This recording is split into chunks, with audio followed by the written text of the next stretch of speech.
here I am, out on the streets with my head in my hands. I've got no plans, only to see you again. Don't get me wrong, sometimes I like being kicked on the ground. I'm not that strong, but then I come to my senses. Yeah, I'm coming. You can feel my power,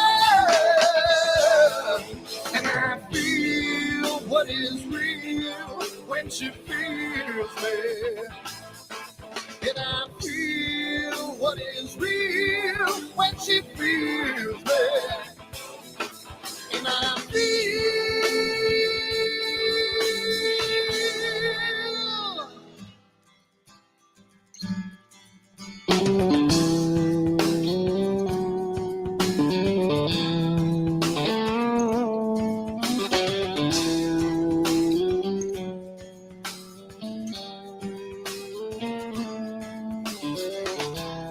don't be afraid. Don't do that man with the scar on his face. It's a charade. It's just the way you've been living. Yeah, I'm coming. You can feel my power, and I feel what is real when she feels it. And I feel what is real when she feels me. Yeah.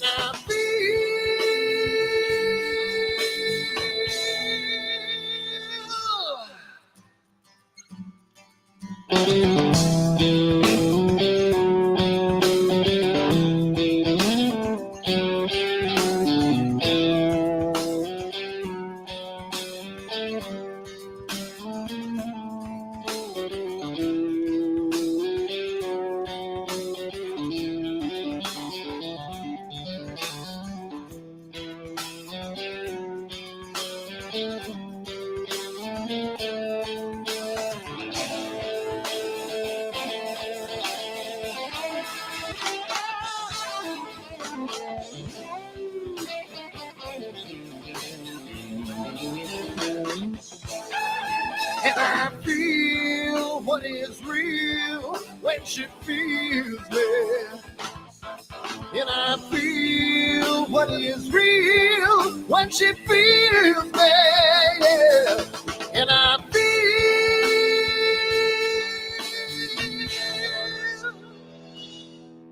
And I feel what is real when she feels me. And I feel what is real when she feels me. Yeah. And I feel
Hi everyone, Dan here, and I just wanted to put a little snippet about AstroWorld and what we do because I want to start getting the word out because I think it's becoming more and more of a giant community, and I want to get the word out to some other people. So what we do at AstroWorld is We hold astrophotography chats on Wednesdays at 9 p.m. and Fridays at 8 p.m. Eastern time. And we just talk astrophotography. Wednesday's more of a techie kind of advanced intermediate, and Fridays is more of a newbie kind of thing. So if you want to check us out, and if you want to, hang out with some semi-decent people that like to go off the rails a little bit and have fun while they're doing it, come check us out at AstroWorldWeb.com, and you can check out the schedule, and you can sign up for all the free giveaways that we do. We just gave away an Eagle 4 Pro, an Optilong filter kit, Charles Brackenstein's books, and a whole bunch of other stuff. So come to AstroWorldWeb.com, hang out with us, have a good time, and as always, remember to keep imaging, keep educating, and clear skies. And I'll see you soon. Bye-bye.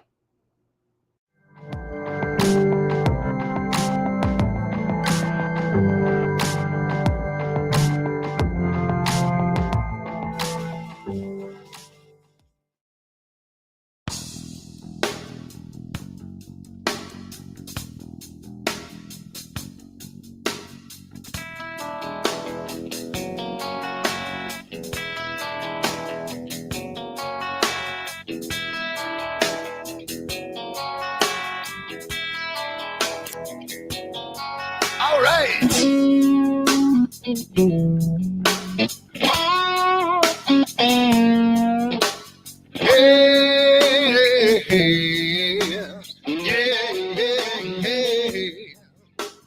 Where did my color go?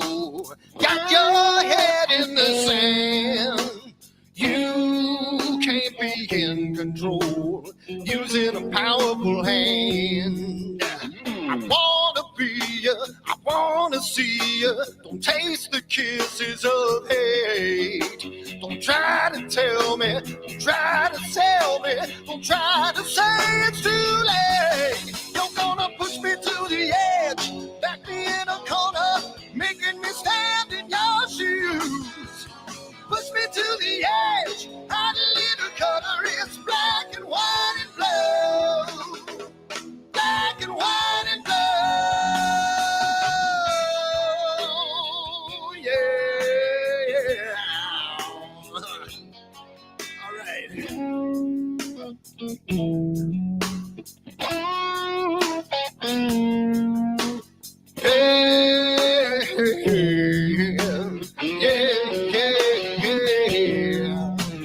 Cat learns to ring a bell. Rat gets free from the maze. We can be taught to love. We've got to learn a new way. I wanna see you, I wanna be you.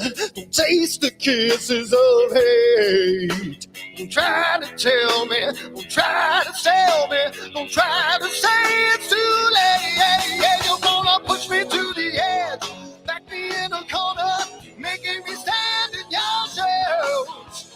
Push me to the edge, that little color is black and white and blue. Black and white and blue. Yeah.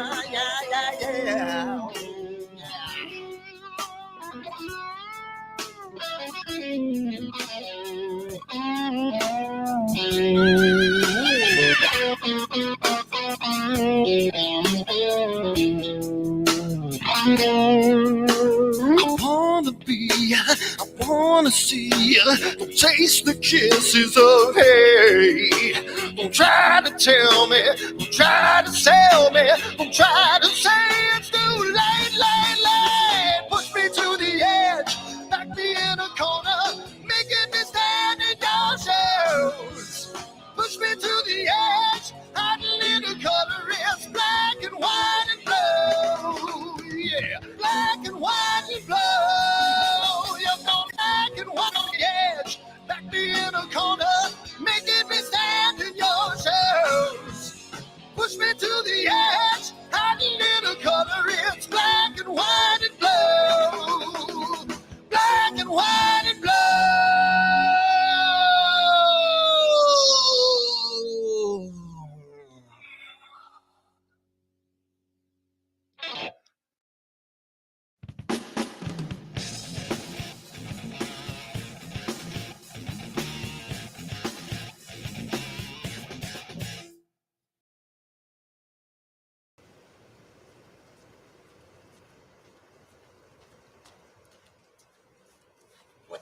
on my telescope now.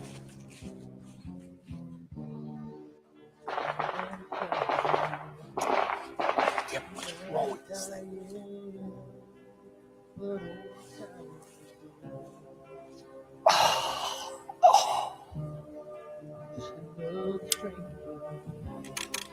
Another lost Lone Ranger. Can I break this spell?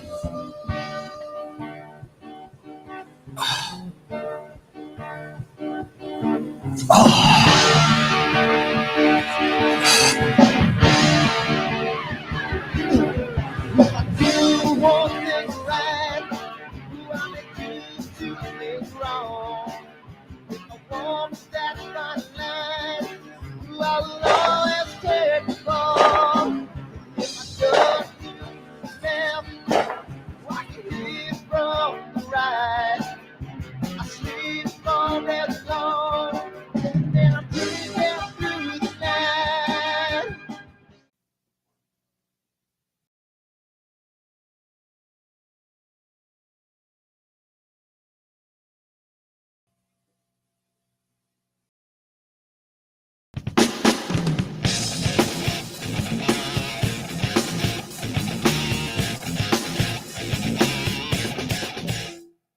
I've seen a lot of bankers, and I've seen a lot of cops.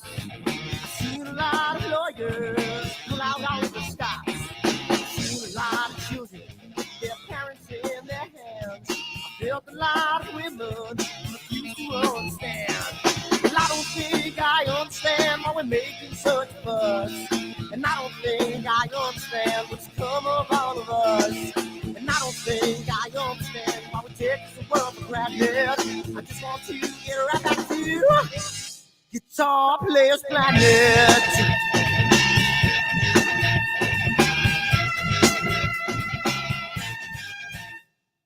You see it in the papers, you read it every day. The riots and the fires going on in South LA. The muggers and the government, they're all wanting the same thing. They take for your money and whatever else bring. Well, I don't think I understand why we're making such a fuss. And I don't think I understand what's come of all of us. And I don't think I understand why we take this world for granted. I just want to get right back to Guitar Players Planet.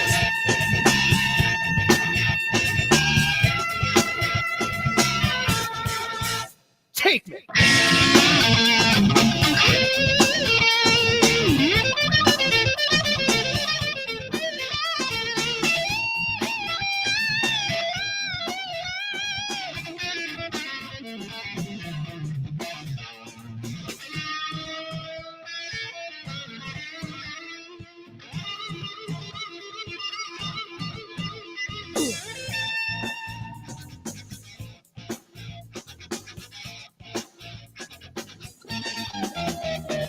Well, I don't think I understand why we're making such a fuss. And I don't think I understand what's come of all of us. And I don't think I understand why we take this world for granted. I just want to get right back to Guitar Players Planet. Guitar Players Planet. Guitar Players Planet. Guitar Players Planet. Guitar Players Planet. Guitar Players Planet.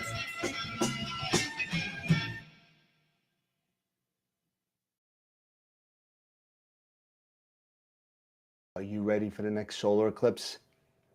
October, annular eclipse. Up. Don't let your glasses fall off when there's a solar eclipse. You might hurt yourself. Let's try that again.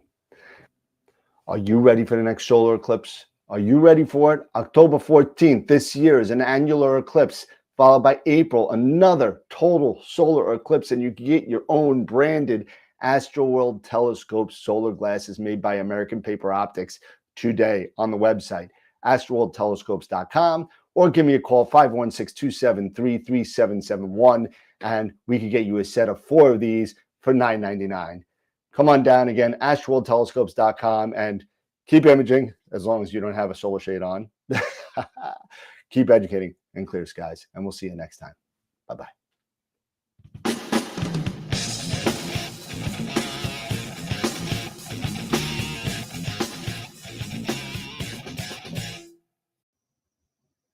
All right, how's it going, everybody?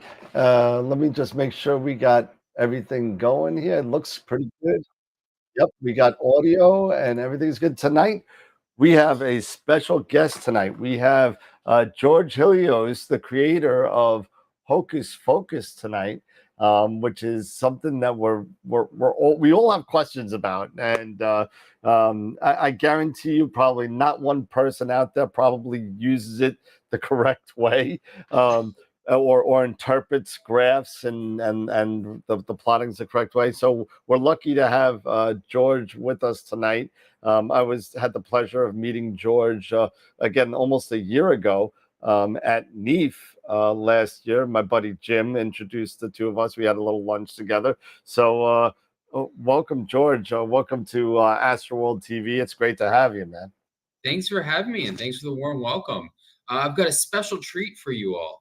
So when I was first invited, I got very excited, and I started thinking about all the things I was going to present to you. And then life happened. So I'm going to give you an on-the-fly demo and just sort of take this sort of Q&A style. But my hope is to educate you about, what it is I do, findings I've had, why I built Hocus Focus the way I did. And then we can sort of just go from there. So without further ado, let me share my screen. I can do that, right? Yeah, so I think on the bottom it has a little computer button kind of and asks you what screen to share. And got it. There you go. Perfect. And hopefully this is a familiar screen for some of you. I'm going to make you a little bit bigger here. There we go. Yep, there you go. All right. So what you're looking at here, for those of you that haven't seen it, is Nina. Now, for those of you who don't know what it is, this is an open source astro imaging application. An open source means all the code written for it can be seen by anyone. Anyone can contribute to it. Our fearless leader, Stefan, he makes sure the code stays sort of clean and healthy. But the overall mission here is all about democratizing access to first-class tools for doing astro imaging and analysis. And one of the things that happened about a year and a half ago, as Nina was gaining a lot of popularity, was we got all these crazy sort of use cases people were asking for. How do I support X, Y, and Z? Things like discovering planets and doing speckle photometry, and what Stefan and I ended up working on is breaking out a plugin framework so anyone can contribute. And if you click here on the plugins tab, you see I have 3 installed, but available. This is what happens when you open source something and make it free for contribution. You have so many people contributing interesting technology. Like there's this tool that Nick Hardy built for doing exoplanets. There's integrations with GNS, Goodnight, I think it's Goodnight System. Yep. Plane wave integrations. I've written a couple of these plugins, in particular, a 10 micron tools. I have a GM1000 mount, so I wrote some apps for that. Hocus Focus, which I'll talk about today, and Orbitals, which helps you track and image comets. So one of the things we'll look at here, if we go to the imaging tab, when you install Hocus Focus, actually, let me go first to options. There is, under imaging, you'll have the ability to choose what your detector is, what your autofocus engine, etc. are. So when you install Hocus Focus, the default is set to Hocus Focus, but you can always disable it. You might say, hey, I like your autofocus engine, but I don't like your star detector. Said no one ever, but the ability is there. So once it's enabled and you go into your application, you might see something like this. And one of the things that I did that was actually quite important to me when developing Hocus Focus was taking a scientific and iterative approach to perfecting your focus, right? And that requires more than did I get a perfect U curve, right? Like You may get a perfect curve, but did you get that by happenstance because you had a good clear night, or you had a good evenly distributed star field? As you know, you don't want to leave your focus to chance because you could ruin an otherwise good night of imaging. So while I was developing Hocus Pocus, various people would say, how do I fix my focus? And I wanted to be able to know exactly what they were experiencing. So there's this feature in options, plugin rather. Let's go to Hocus Focus, where you can save and give it a path. And what that does is it creates a folder, and I'm going to open this and show you what that looks like. This is the same data I brought with me to NEAF, by the way, during my presentation. There you go. And what it saves, I don't. We just see the Hocus Focus. Actually, you guys. Oh, it's because I have the other thing. Okay, I'm not going to bother showing you. Well, you can drag it over to the other screen if you want. Actually, I'll show you this in a different way. Okay. So let's go check that. So when you go to reprocess saved run, can you at least see the select folder that popped up? No. No. You guys can't. Oh, okay. I'm just going to share my screen instead of the window. Let's go back here. Let's see. Entire screen. Let's do this instead. Because I do actually think you go. See this. So you guys see this window here now, Yep. right? Yeah. And what it does is when you save an autofocus run, you click autofocus, you pick the save folder, it copies every single image you took during that imaging run so that you can replay it. And when you replay it, it uses whatever your current settings are, meaning you can change your settings and see what would have happened to your focus run. And I'm going to show you an example that a user sent to me saying, I can't get my focus work. Can you help me? So they saved it. I said, send it to me. And if we pick this folder and we have it replay, look at what this curve looked like for this user on that night. It's pretty bad, right? Yeah. You see here on the right. Now, when I implemented, I didn't have outlier removal, so it was even worse. Or like you see, this one was discarded because it's clearly an outlier. Right. But even if you completely ignore this, I mean, that curve isn't particularly great. It's very slanted. Yep. It's not very even. And these error bars indicate we don't really know or have good certainty what the true half flux radius is of that exposure. And so you should be scratching your head and say, well, how do I get a better fit? Well, this dot rather, was at approximately the 5,000 focus position. So here's how you would debug that. Nina has this simulator camera. If you click equipment, go to camera, one of the options in the drop down will just be the simulator camera. And when you click options, you get this dialog that lets you open an image.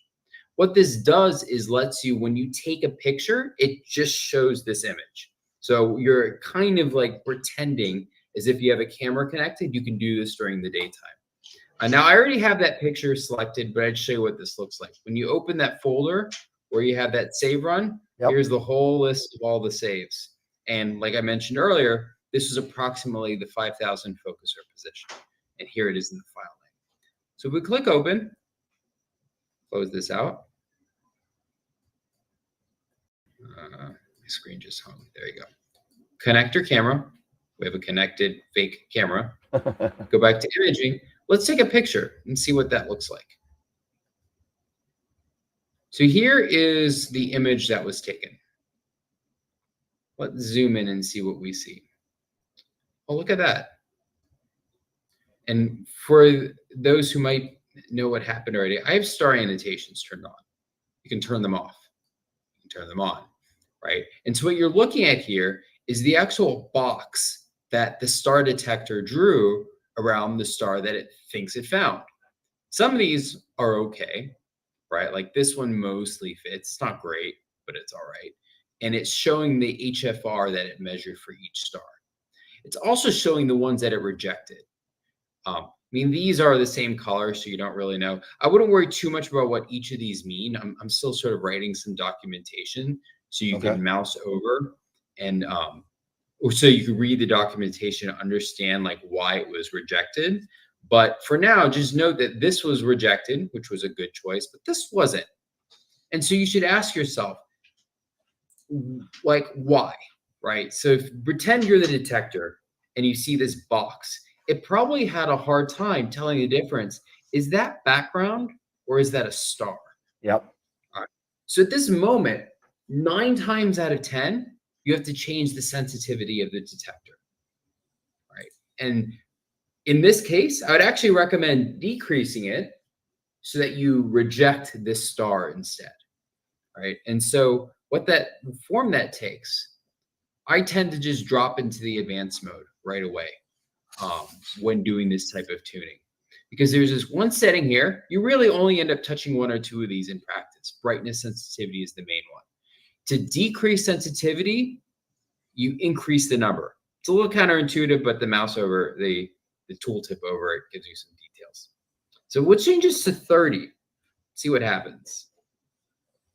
Take another exposure. It's gone.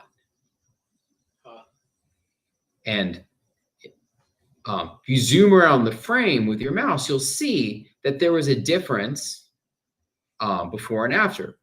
If you turn on looping exposures, one of the cool things here is it's going to keep taking pictures of the same image and reanalyzing it. So look what happens if I put 10 again. It changes. Look, there is another bad one. So now this is 30, and we feel more confident in the quality of the fits. Let's cancel this. Let's rerun the autofocus. Well, this is the exact same focus run, and I want you to see what impact that has.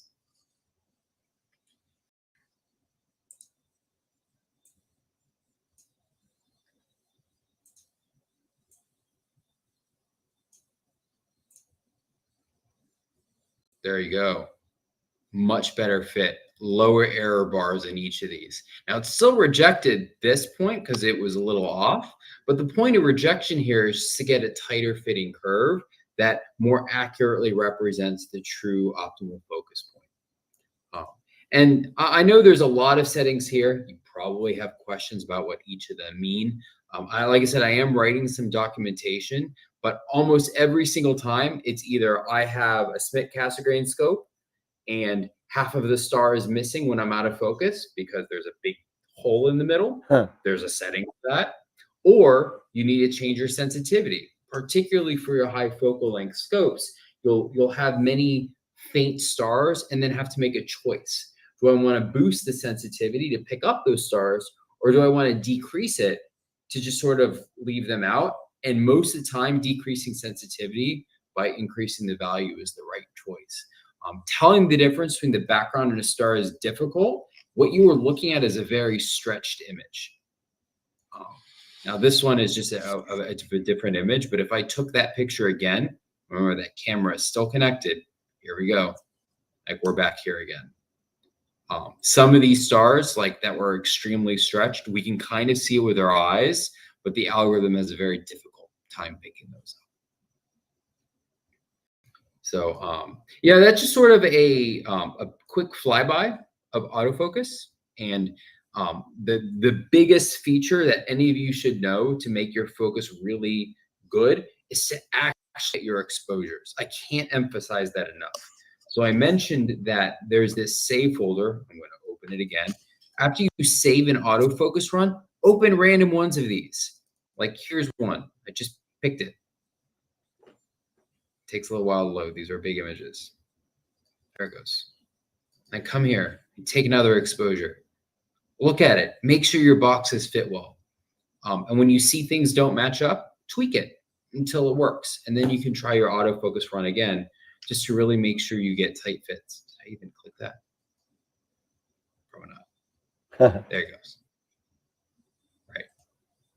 So I'd say every single time someone comes and says my focus isn't great, the first thing I say is, have you looked at it under an annotator? And so that's the biggest advice I can give any of you. Now, I've also gotten some feedback and suggestions from the community, particularly Voyager users, who say like, why don't you use AI to make this better? The reason I don't, and I want to just sort of play this out, is because the algorithms in that case are very opaque.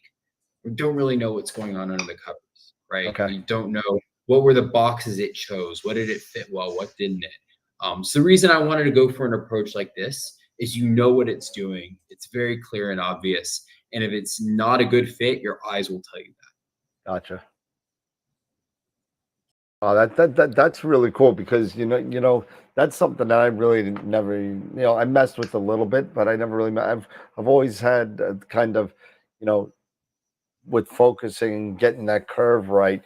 I've definitely struggled in the beginning of getting it right, and this definitely. So just so we're right out there with the crew out there. So once I'm gonna say, since you switched over, we'll say hi to Eric, because Eric joined us from a hotel, and so Eric is here.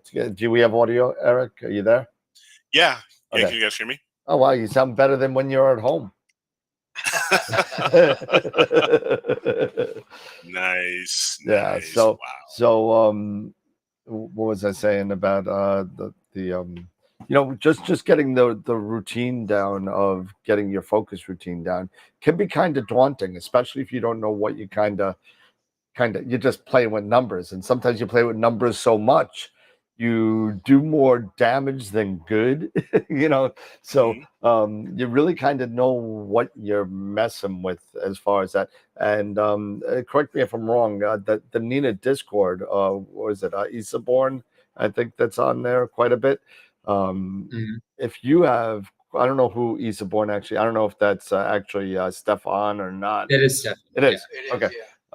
So unbelievable response time on any issues you may have, whether it's with Hocus Focus or something else. I mean, I don't know. This guy doesn't sleep. He just is up. No, he doesn't. He does not. Either he pays like 30 people to watch Discord, or he's up like 19 out of 24 hours a day. But very responsive to that. But so. Eric, I know you had some questions regarding as well. I'm sure that Dave has some questions as well. And I know you have a lot more to show us. So, I mean, Yeah. No, first off, thanks for George. Nice to meet you, and thanks for joining the show and hopping on with us. Yeah, I'm in Quincy, Illinois right now on a team. I guess one of those he's working.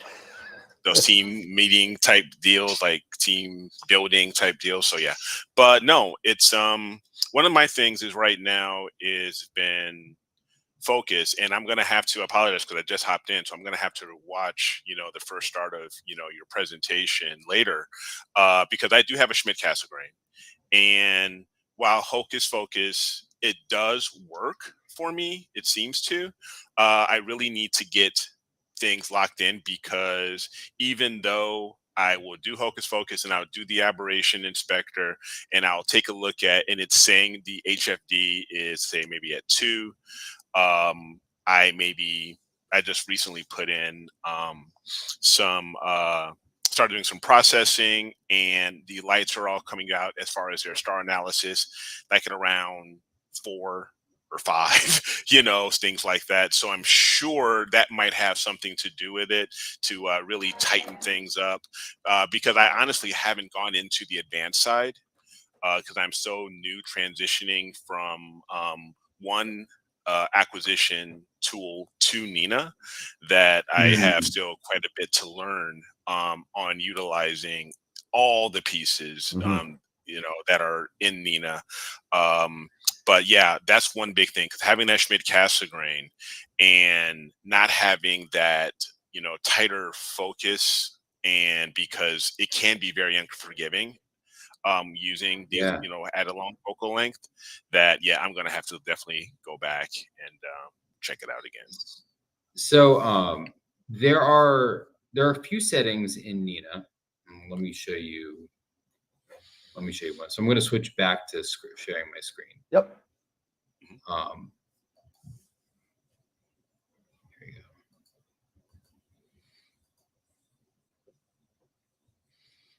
So in the simple mode, and this is like step number one when you are setting up Nina for the first time.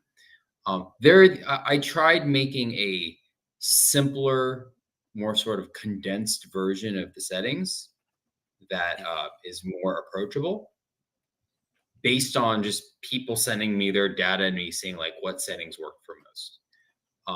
So the first thing here, right? Like if you have a modern sensor, putting this at typical or low is recommended, right? That's number one. Pixel scale, you'll see here, typical, wide field, long focal length. Like if you have a Schmidt Cassegrain and you're at it's an 8-inch or something, you're definitely in long focal length territory. What this setting does is it looks for larger stars, right? There's if you think in wavelet terms, like literally uses wavelets here, it's looking for larger structures. So it looks for larger structures. It increases the sensitivity because stars will be dimmer, etc. So that's one of the first things I think you should set. And then when you're looking at focus range, I typically in that case also set a wide range because you're moving your focuser quite a bit, right? You're not just taking tight small focuser movements around your optimal focus point. You're moving big distances and getting like a nice wide V curve. Some people actually only want to move a little bit around their optimal focus, and then I say put it on typical. But in an SCT type setup, you set both of these, take your exposures and see what happens, and then go from there. But the thing is, when you change these basic settings and click advanced, these advanced settings correspond to those basic ones you set. That's all they're doing. It's like a packaged version of these more advanced settings.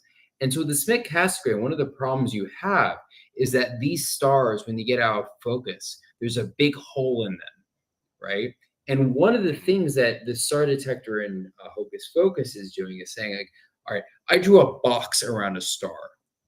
What is the chance this is actually a star? And it uses a few heuristics. And one of them is, what is the percentage of pixels in that box that are bright enough to be part of a star? That's this max distortion variable here, right?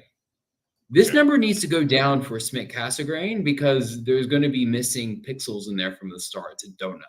Yep. Right. And so you'll find that it's kind of like magic. When you do this long focal length, wide range, and then change this to say 0.3 or 0.4, you'll see just star detection happening.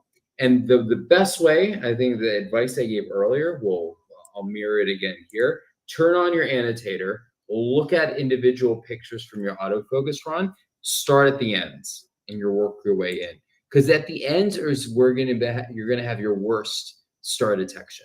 The stars are bigger, they're harder to find, etc. So you'll see as that secondary obstruction shows up in your star that you'll be missing a lot of them, or worse, misdetecting them. And these boxes will make it clear. This is a good match. This is a pretty good match too, and so on. Let me go back to the main screen. There you go. Okay, Does that so make it sense? seems that totally. So when it comes to those longer focal length scopes, like what I have for the Schmidt Cassegrain, you don't need to do a lot of changes, but there are certain changes that do need to be put under consideration. And it's just maybe just a small number of them. Like what you were referring to of the sensitive, such as the brightness sensitivity and the max distortion, things like that. Maybe modifying those things. I can definitely give that a shot because with mine, I'm always binning for the most part 2x2. So I'm already getting double that double pick, resolution. I'm changing that resolution already. So because I'm increasing those pixel sizes. So this will definitely be a very good thing for me to check out, the next time I'm able to image. So thank you. I mean, life is getting in the way of this, but like Mhm. every time I've told an SCT owner to use those settings, it has worked for them, right? And it's happened so consistently. Why don't I just add a basic setting for it? Good question. Right? Like, That's not a bad. Yeah, that's a good lead off. That's a right? good lead Like off. I've been meaning to. It's tough. Yeah, I'm trying to yeah, find the time to sure. get it Like done. life gets in the way Yeah, for yeah. sure. Life gets in the Yeah. way. The That's right. SCT on, off. Yeah, exactly. Something like that. Yeah, SEC on, SEC off. So, Yeah. Yeah. from what I'm understanding right now, just to recap, just to keep this, take a look at, definitely you're looking at in advanced mode, looking at, we were talking about the max brightness and the that max detection, I believe is what it is. This max distortion rather, and then in when you're in the sync the not advanced mode, the pixel scale, make sure it's set to long focal length and your focus range is at wide range. Or probably a couple of those, a few things just to get started for us Schmidt category guys. So that's good. Thank you. And the power tool here is like turn on the looping when taking that snapshot. Use the simulator camera and just change values. See how it affects things, right? Like once you get in the habit of change, you'll get a sense for what each of the settings do. Really, those are the only 4 ones you'll use in practice. I've actually had people ask me when I first built it, and then they stopped asking because they realized that really those other ones are just kind of set it and forget it. And I found the values that made sense for them. Yep. And they say, well, why don't you remove it? And I mean, this actually gets to ethos, right? Like, why did I do this? What is my thought process when I build this? And one of the things that really matters to me is taking a scientific, transparent approach to this, right? And I apply the same one to aberration inspector, and I'll talk about that next. But the idea there being, you should know what the detector is doing. You need to spend time acquainting yourself with it, and then you make it work exactly for your setup. Never touch it again. Yeah, right? Exactly. You have to know set what it, forget it. Yeah, it's exactly I'm right. Curious, And you I'm actually curious, have to look at it. George. So when you set it up, so like in Nina, I have 3 different apertures that I'm dealing with. So I have an 81, a 127, and then I got a 8-inch RC. And in each profile, does that setup stay the same for each profile? Yes. So once I set it up for that profile, it's always going to be in that profile. Perfect. Okay. Yeah. That's awesome. To be precise, the plugin settings live in your profile. Good. That's awesome. So let me ask you a question, George. I mean, I got, before we delve a little bit deeper into Hocus Focus, what made you make Hocus Focus, and what's your background and the capability that you have to actually do the programming and all the software? So I'm a software engineer. It's what I do. I got into astronomy about 4 or 5 years ago. And when I found Nina, I immediately wanted to contribute to it. And so as I acquired more, toys, I realized that there were certain capabilities missing that I was like uniquely qualified to contribute to, like the dome implementation. I got an X dome, so I implemented dome sync, things of that sort. Right. So this, service and democratizing access, that matters to me as well. So it's really what drove me. But what sort of inspired Hocus Focus was 2 things. One, the first crack at focus in autofocus was done a couple years ago in sort of a very guess and check type method, right? By one of our contributors. He just sort of took a crack at it. And it was full of magic parameters. He's like, I changed this setting until it worked often enough, right? And even to this day, he doesn't know why it works, right? And so that's actually the stock. I mean, it works, ish, right? It gets ish. And Disclaimer, ish. ish. That's a very precise scientific term.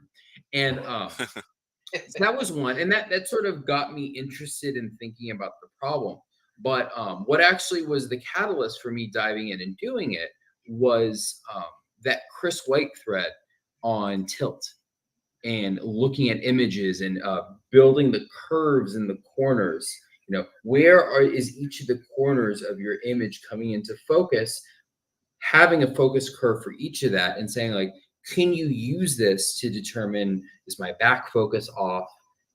Am I tilted? It was a very clever approach, and it's like literally what tilt is, right? If your sensor plane is tilted with respect to your optical axis, yeah, one part is going to come into focus before another part. I mean, it like logically sort of makes sense. And and he sort of devised a methodology around it that was like really manual and very painful. But like nothing else did it. And it was loaded in a spreadsheet, draw a graph, things of that sort. And some of you might remember that thread. It was like 130 pages long in Cloudy Nights. It just went on and on and on. And actually the thing that got me into it was a debate between Chris White and Frank Frisariden, right? Frank's they're both very smart, very like opinionated people, and they just fundamentally disagreed on whether that was like a viable approach, right? Chris brought up his points. Frank is an optical scientist and said, you can't do it this way. You can't look at a single image. And I was like, guys, let's settle this with science, right? Like, let's do both. Which one is correct, right? And so then I ended up getting in the middle of that and saying, you know what?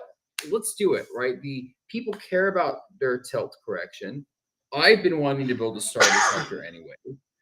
Let's apply the scientific method to settling this debate, right? Let's do the four corners approach. Let's do this thing that Frank is theorizing will work better. That's the sensor model, and put it to test. So science motivated me, and thus Hocus Focus was born. So I had to solve the star detection problem first, then the autofocus one, and it was like peeling back the onion, and finally got to aberration inspection. So who won the fight? I think actually the four corners one works pretty well. Frankly, I think Frank was right.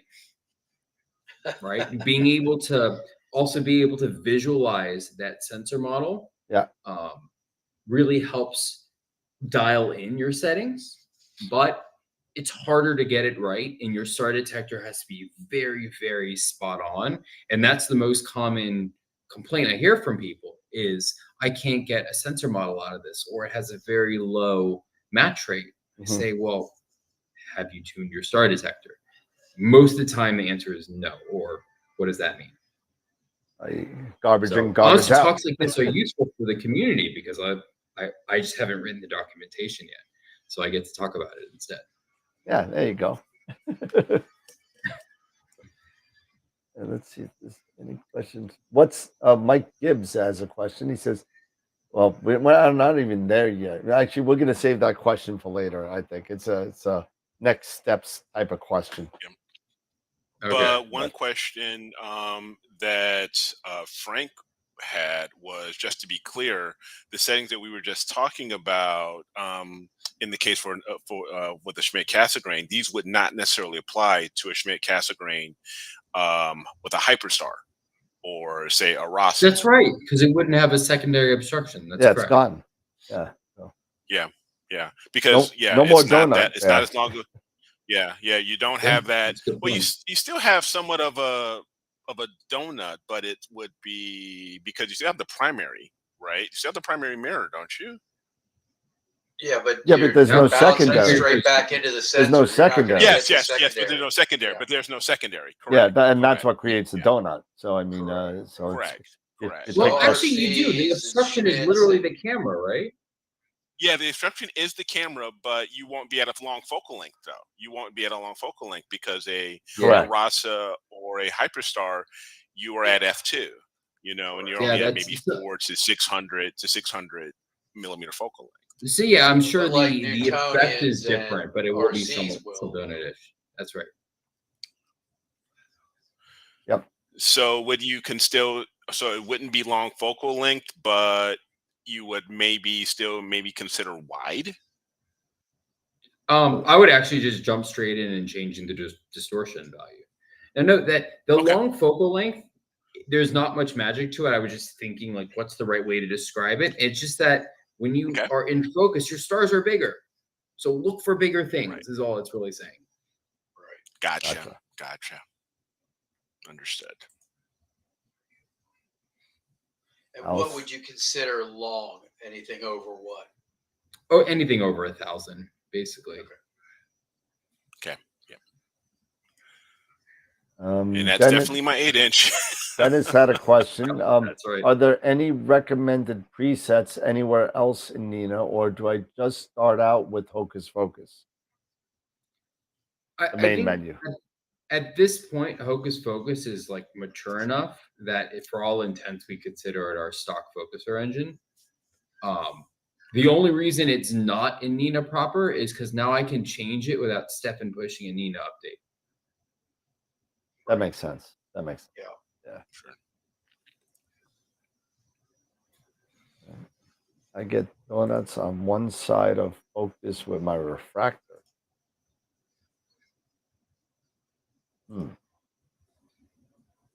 Not sure how. Is there a question? No, I just somebody made a statement. Al made a statement that he gets donuts on one side of focus with his refractor. I've seen that too. Yeah. So I've oh, actually let me show something. So Sure. I'm gonna let me go to share my screen again. Yep. And here it is. So this we can share a link to it. This is actually the presentation I gave Last at year. NEFA. Yeah. Yeah. And there was actually one, if I can find it, here you go. Here is an example of, and my refractor does the same thing. Like, so this was an example for my machine, for my setup. At one end of focus, you have this thing that looks like this. And the other end of focus, you have something that looks like this, right? Where this is kind of getting a little donut-ish. Yeah. Right? And the point is the detector will see something different here because this is like this flatter object, whereas this has a lot more structure along the outside. And therefore, your actual curve won't be an even hyperbola anymore, right? This is if you apply an even hyperbola to the measurement. And this is if you apply a tilted hyperbola, which is something I added in the last year.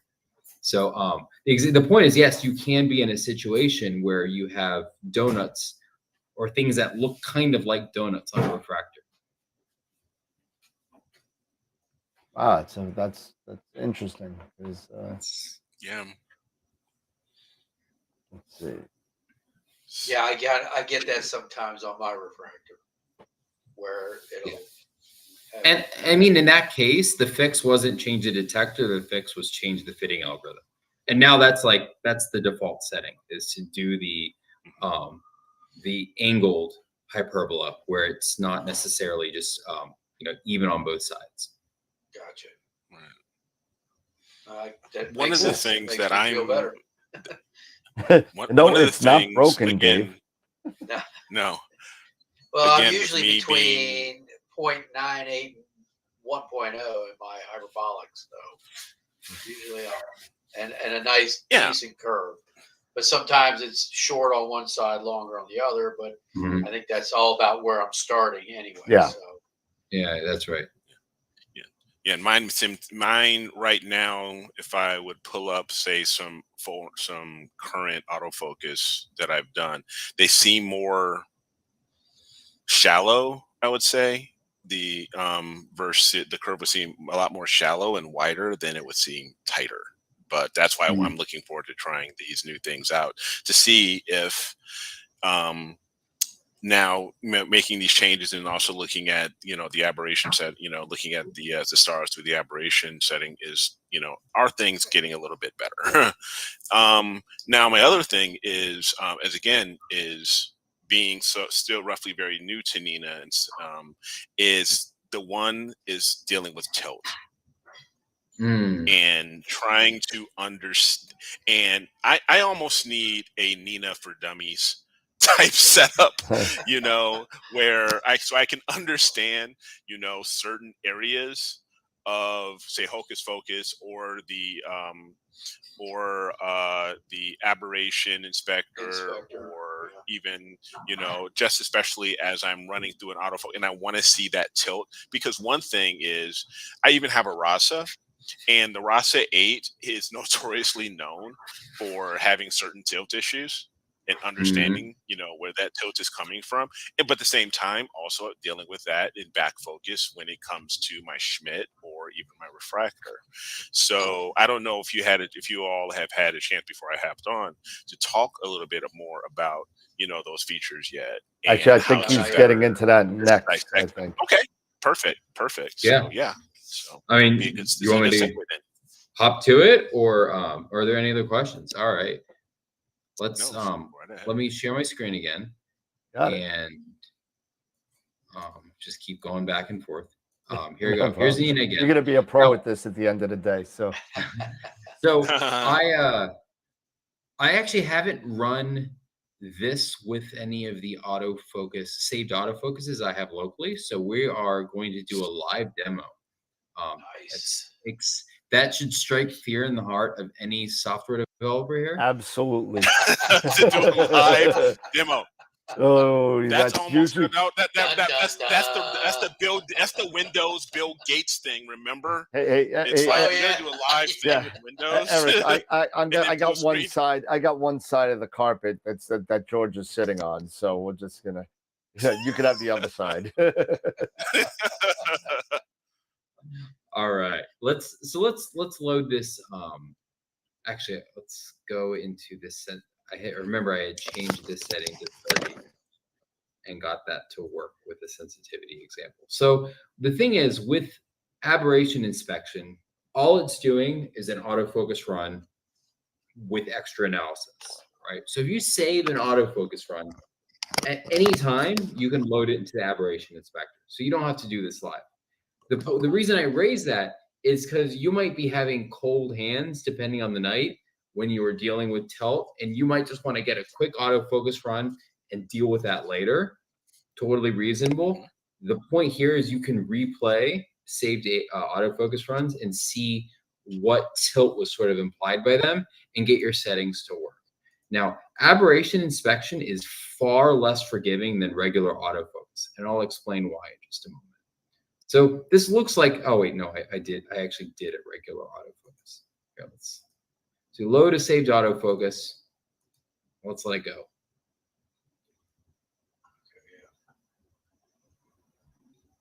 So, I mean, this is literally the same curve you guys were looking at earlier. When it's all done, it gives you this curve. Now, a few things here. If you turn off sensor model, you get the Chris White model. This is the four corners analysis. Correct. Right. Yeah. This is how you kind of get to do both, right? You can see what does one model tell me versus the other. And there's also what tilt is implied by that approach, right? In this case, it's telling you to turn it. You have some slight tilt, and then you have to make various adjustments. I'll explain what these mean, but I'm going to turn the sensor model back on just so we can look at the other one. This one, I think, produces something that is, I find, more visually intuitive. We actually got a really good fit in this model. You can see the R squared here is 0.91. For any of the statisticians in the room, I apologize. I know this is a crappy metric, for goodness to fit, but it's the best one I could come up with. So there we go. And what this does is that what this tells you, based on whether it's pointing down or pointed up, is how's your back focus? Is it severe? Is it close? Is it a little too far? And when you find things that are deep red or deep blue, you're far off.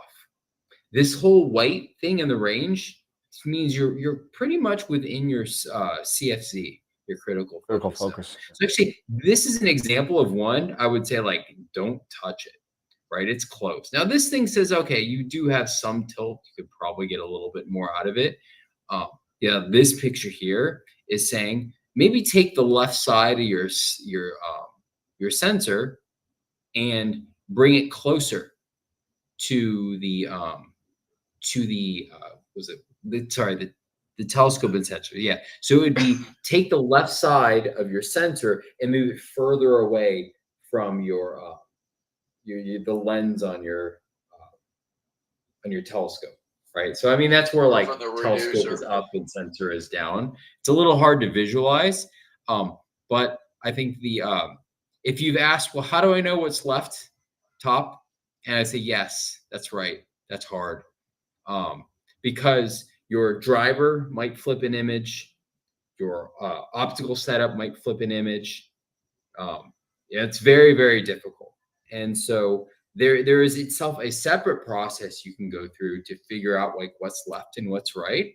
And it's sort of it's a dumb approach. You're in the dark, put a light in front of the telescope, cover half of it, see what half is covered, right? Okay. And over time you can figure out like what is left, what is right, and actually physically label it on your camera so that as you do your adjustments, you know what to change. That's a good idea, yeah. But yeah, so what you're seeing here, though, was my attempt to say, hey, this is fine enough, don't touch it. But like tilt is not extreme because we saw that curve and there's a bit of red, a bit of blue. But like you probably could squeeze a little bit more out of this by making an adjustment. And my metric there was based on your the size of your pixels and your focal ratio, like, is it worth bothering? And that's literally just at the corners of your sensor. What is the focus position compared to the center, right? If they're close and it's within the CFZ, don't bother, right? In this case, it's a little far, so maybe bother a little bit. Okay. But one of the, here's another one, contour map. This one doesn't look too bad, right? We're seeing some 5.4 full width half maximums here. In the opposite corner, it's 5. In the center, you see like a 4.8. So it's not like a really flat field. It's flat-ish, right? But I mean, simply even being able to see, it's like if you loaded this up in PixInsight and got a contour map, it'd probably look something like this.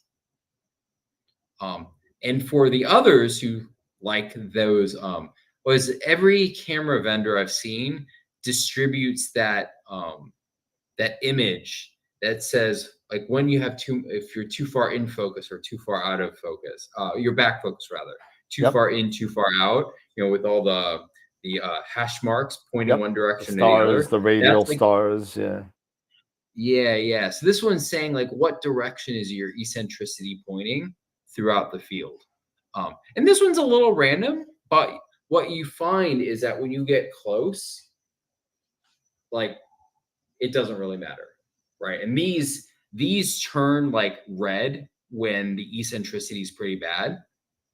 And you have to have eccentricity that's pretty extreme to know what direction it's headed, right? So this, for example, is 0.26. For all intents, it's a perfect circle, right? This is 0.46. It's a pretty good circle, right? So again, seeing everything here means you're not really getting a lot of tilt, but there is some, and you could adjust for it. So yeah, that's one of the modes you can do here too. Is you basically, if you have a camera and a focuser connected, this will actually be enabled. And what you end up doing here is make an adjustment to one part of the sensor. Like if you have a 3-point, adjust one of the points. If you have a 4-point, adjust opposite one, either opposite or adjacent ones. I mean, you can't really just change one, right? In the rectangle or square. But the point is, make one adjustment, run this again. Make an adjustment, run this again. And one of the things you might find is that if you don't touch anything and run it again, you might get a very different result. If that happens, you probably have inconsistencies in your star detection, like, and you should look at that. Okay. Maybe I can drop out of the sharing screen for a moment and make a few more points. So let me come back here. Cool. So some of you may be wondering, like, what the heck is this thing doing? Like, what does this even mean? And conceptually, it's pretty simple, right? When Frank devised this approach, he's like, listen, with all these fancy pants like algorithms, how like, let's keep it simple. And his thought process was like, what is actually happening in the optical? Because he's got a PhD in optical science. It's like, this is literally what he does. He goes, it's a parabola. It's a 3D parabola. That what happens in terms of optics, because it's being refracted by the lenses in a refractor or being bounced around in the case of a reflector. And so can you model that and use that, direct that orientation of that parabola to determine what my tilt is, right? Like literally model it instead of infer it from a picture. And so the way this is done is determine the point of focus for every star in the field, right? And like pause and think about that a bit, right? When we do an autofocus, we're doing, say, like measuring half flux radius for a couple hundred stars, a couple thousand stars. We're averaging them together. If 10 of them are wrong, who cares? You're still going to get a good average, right? If 10 of them are wrong here, you're screwed, right? Because like we're doing it one star at a time, right? And so imagine like, so this is literally what we're doing. Like I'm saying frame to frame, here are the stars and their measurements. And if I'm missing some measurements for some stars, I discard them. And then I get to a point where I have this two-dimensional plane and coordinates and numbers associated with them. And those numbers are, what was the optimal focus point for this star, right? Once you have that, you can model a curve onto those focus points. Now, if everything were perfect, what you would see is every star across the entire field came into focus at the exact same time. Perfect flat. That's the dream. Yeah. Right. Yeah. And if you have back focus issues, you'll see the corners come into focus at the same time, but the center will come at a different, either like earlier or later. Right. That comes in the form of a big, deep curve. Right. That was what you were seeing in the sensor model. So the key thing here, though, is there angle tilt to that curve, and is it flat? Like, what is there is no notion of a flat parabola. There is a notion of a wide parabola. Mm-hmm. And so this one gets modeled. What is the radius of the parabola? The bigger the radius, the flatter it is. And so that actually is what the sensor model is picking up. How wide is the parabola? The wider, the better. And then when I say, is this an appropriate amount of tilt? I then literally say, all right, for the model, evaluate the corners and tell me, how much should they agree with each other? How far off are they from the center? And if they're close enough, based on the size of the critical focus zone, the precision of your, not the precision, just like the step size in your focuser. Mm-hmm. I mean, if each step is 10 microns, that's certainly different than if it's sub-micron precision, right? Like, so the units on your step size matter, right? And the units, of course, from those points are in terms of steps, not like distance. Yep. Cool. So I got a couple of questions. I know there was one from Josh. We kind of answered it in chat. That this stuff works with ZWO hardware, except for the ASI Air, right? Actually, yes. If you're using an ASI Air, I used to work at Microsoft. I know how to mess up your Windows computer. So I put that into Nina and Hocus Pocus. Nice. Actually, I do have a bit of trivia for you. When I was at Microsoft, I wrote the line of code that reboots your machines after Windows updates. So you can thank me for that. Oh yeah, thanks. Okay, yeah, thanks a lot. That's great. You're welcome. You have, You're welcome. your system's gonna shut down in 3 minutes. Like I'm That's right. imaging right now. What do you mean you're gonna shut down? What are you doing about it? That's funny. Optimized for most pain and discomfort. Yeah, That's that exactly was what right. But so if you were to implement something else into Hocus Focus, what would the next thing be for you to kind of throw in there and take it that step forward? So there are two things that I'd be pretty excited to work on, and it really is just time. The one of them is um, having some sort of training algorithm for what is the orientation of your sensor, Okay. right? Like when I say the top left needs to be moved down, like actually saying determining which corner that actually is, right? Like how to label left, right. And that actually enables a different solution too, right? Imagine you had motors on your tilt device, right? If you can model where each corner is, you can drive the motors there. And so the guy who, Keith, who built the Octopi, like when I was making this, I was trying to convince him there's a market here. Right. And he's like, but there's no tools to assess tilt. I'm like, I'm literally building it. Send me one for cost.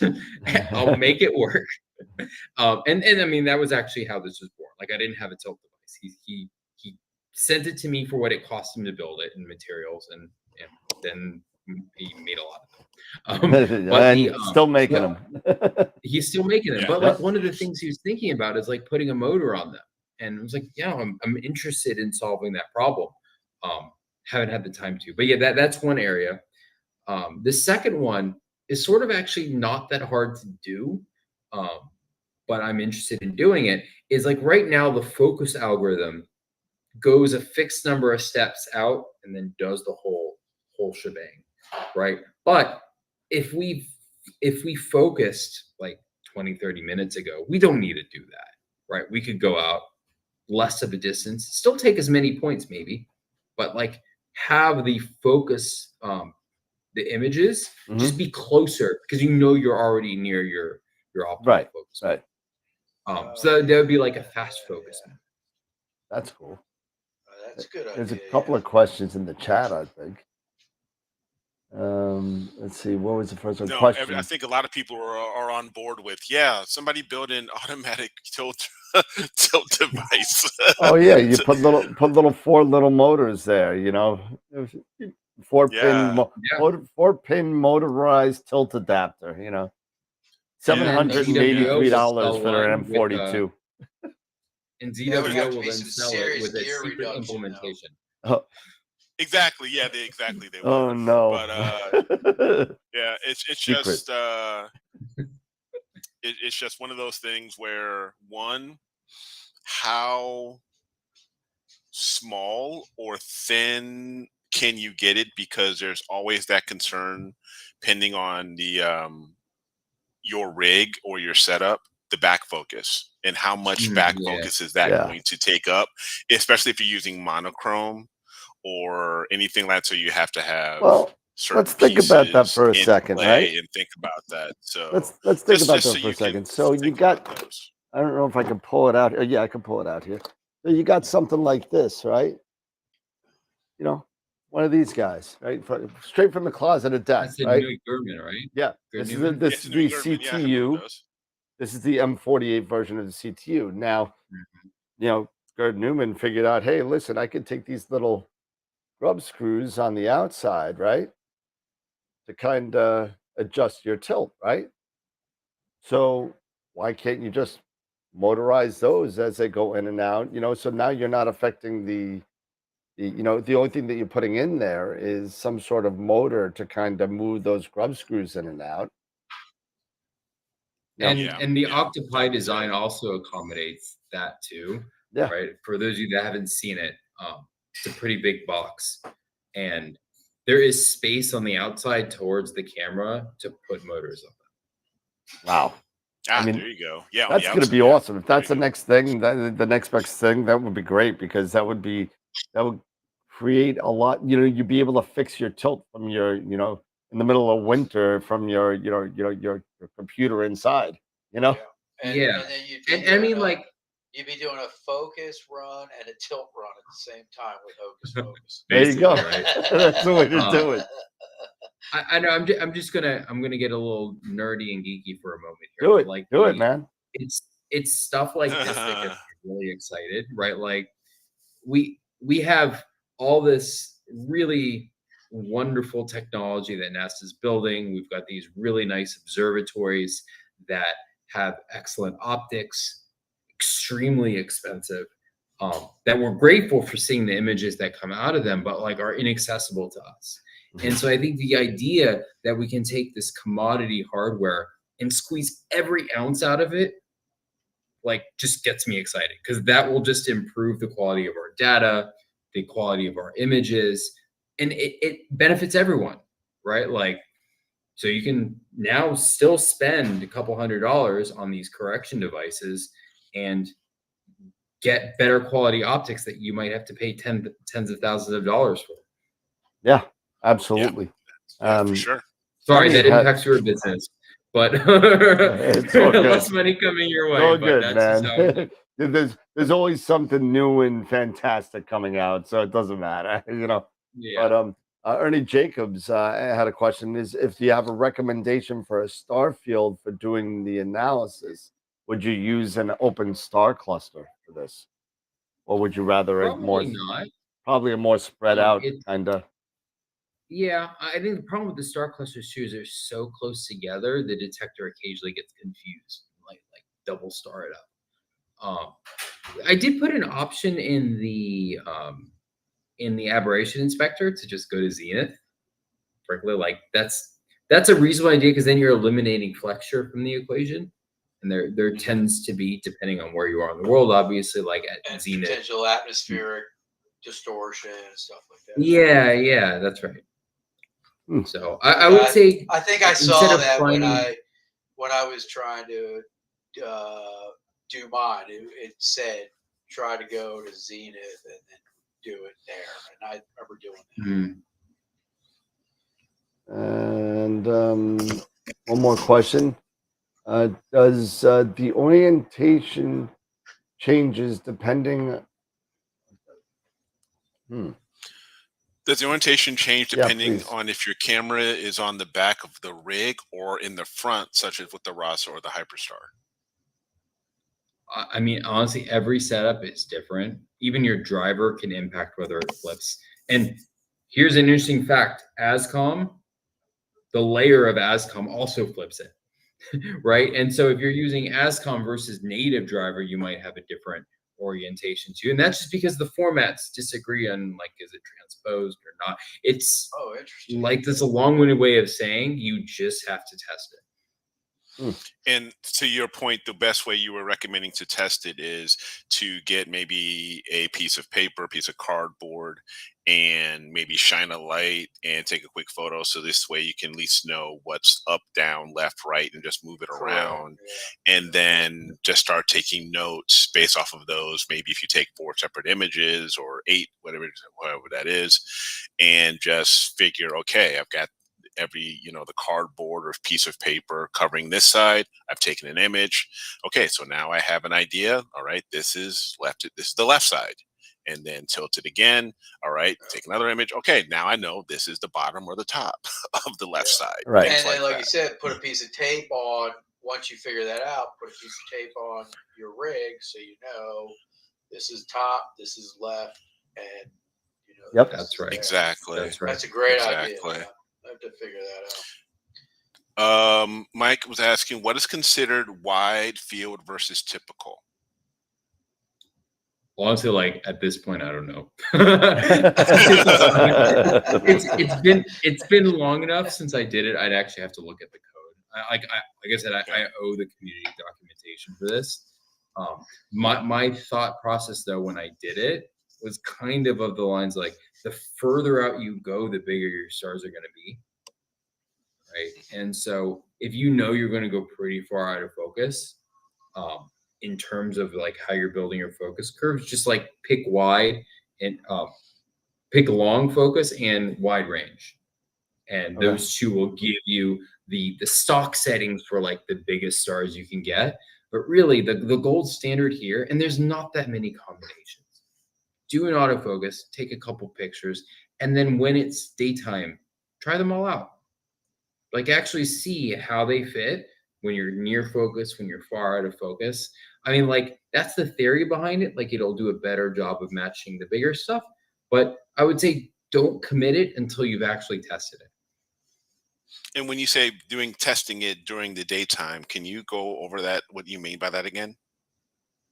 So one of the things I was showing earlier in Nina, there's a one of the cameras in the dropdown is called the Nina simulator, the camera simulator. And the settings for it let you pick an image. Meaning whenever you take a picture with that camera from then on, it'll render that image. And it'll also star detect it. It'll pretend as if an actual camera were connected, which means if you turn on the annotator, you can just keep taking the picture in loops, change the settings, see how it changes things. Gotcha. Interesting. They say that's cool. That's a great tool. Yeah. That is. So I'm going to have another thing to us to remember about is utilizing that Nina camera simulator. And that works with previous, your previous autofocuses from your own images from your own camera and just meshing them together and then figuring things out. And that works with the aberration inspector as well. Mm-hmm. So with that image, you can run aberration inspector on that image, and you could potentially, but you're not going to be able to adjust that, right? Correct. I mean, like it's less useful that you have to do live.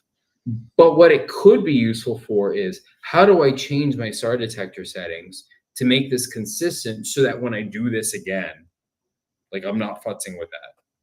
Maybe it's 20 degrees outside. And you want to be able to be as in and out as possible.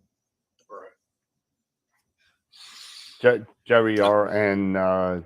just had a nice comment, said, I have learned more over the last year as an AstroWorld member than I learned over the past 5 years of my Astro career. We appreciate that, Jerry. Thank you, Jerry. Appreciate it. Appreciate the you sticking around through the crazy off the rails years too. So thank you. Tune into AstroWorld. Stay off cloudy nights. Yeah. Because nothing. Yeah, good for the morale, and nothing gets cloudy nights. But a lot of times when you have guests such as George here and others that are the developers who you can actually spend a little time with, listening to them and asking questions and getting things straight from the developers, mouth, versus that game of telephone or what have you from cloudy nights. It's so much more beneficial, so absolutely. I mean, sure. we've been, George, I don't know if you know this, but we've been doing this show. I'm sorry, Tom just said I've learned how stupid I am.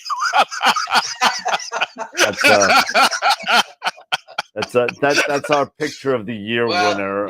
Tom takes 3 hours to put one little lawn chair together. That's our picture of the year winner on our calendar, Tom Peter being a wise guy. Wait, I see some tilt in that.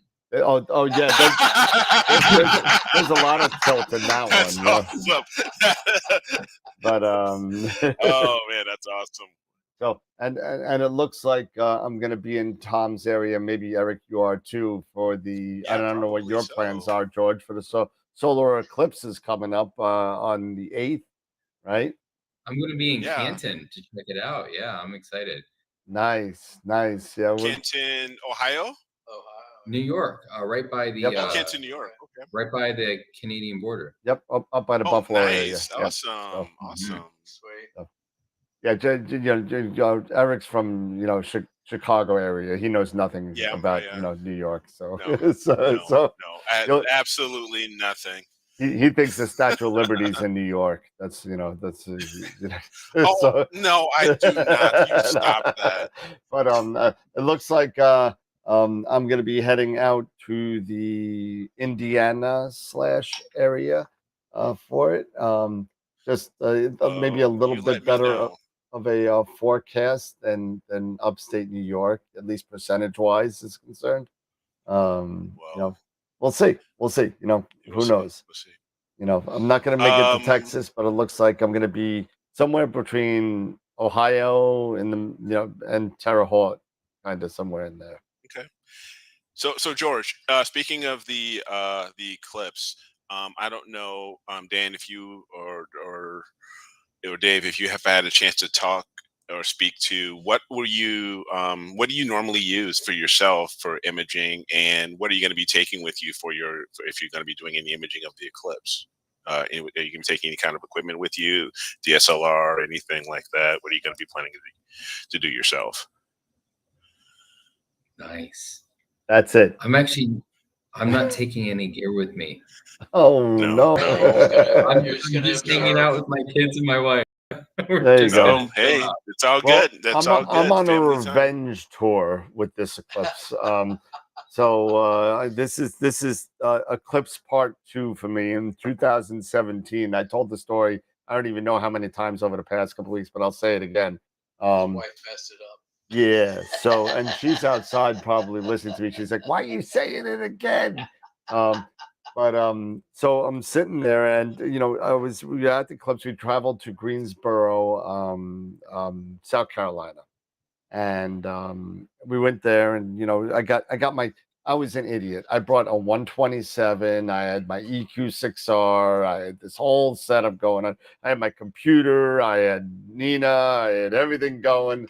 And at the end of the day, the pictures weren't that great. I was just like out of focus, just like a little bit. But I only had 1 minute and 8 seconds worth of totality. So I got this thing over my head trying to get focus, and it was a big mess. So I made it a little bit more complicated than it needed to be. So I'm going very, very. What I'm going to be using is my Canon 6D Mark II right there. This and the Solar Quest by Skywatcher, which supposedly is going to find the sun for me. I don't know. We'll and track it. We'll see. It's all it has. We'll see. I'm going to test it probably tomorrow, because I got to take I use my Canon for the show. I'm going to switch it out and put it on here, and then slam it on the. But I'm sitting there, and we're at the eclipse, and we're ready to go, and it gets all it starts to get darker and darker, and I tell my wife, I said, "Listen, here's a video camera. As a matter of fact, it's this video camera right here." Little guy, right? Little camera. And babe, whatever you do, once it turns totality and you see people, saying, "Ooh, oh my God, point up. It'll be okay. Just point up and take a picture of it with the thing and let it go." So clips is done, everything's over. I said, "All right, babe, let me go see it." And I go and I look at it and I press play, and I'm like, and I'm looking at it, I'm like, cool, you got the treetops and everything, and you got all this stuff going on. And I was like, oh, that's kind of cool. And then all of a sudden it gets dark, and I'm hearing all the people, "Oh wow, would you look at that?" And I'm still seeing treetops and the camera going like this and everything. And then finally I see people's heads go down, and it gets brighter again. I'm like, where's the eclipse? Where is it? I was afraid to point it out. I thought it was going to burn out the camera. So this is the revenge tour 2020, 2024 eclipse is the revenge tour. So nobody is touching cameras other than me. So but that's right. But it should be fun. Well, I'm sure you can have a great time. How many kids do you have? I got 2. You got 2, 7 and 10. Awesome. What? Yeah. Awesome. How old? Awesome. 10 and great what? Ages. 7 and 10. 7 and 10. Oh. Yeah, great ages. So they'll love it. Yeah, They'll it's going to be great. Absolutely. You got glasses and everything ready to go?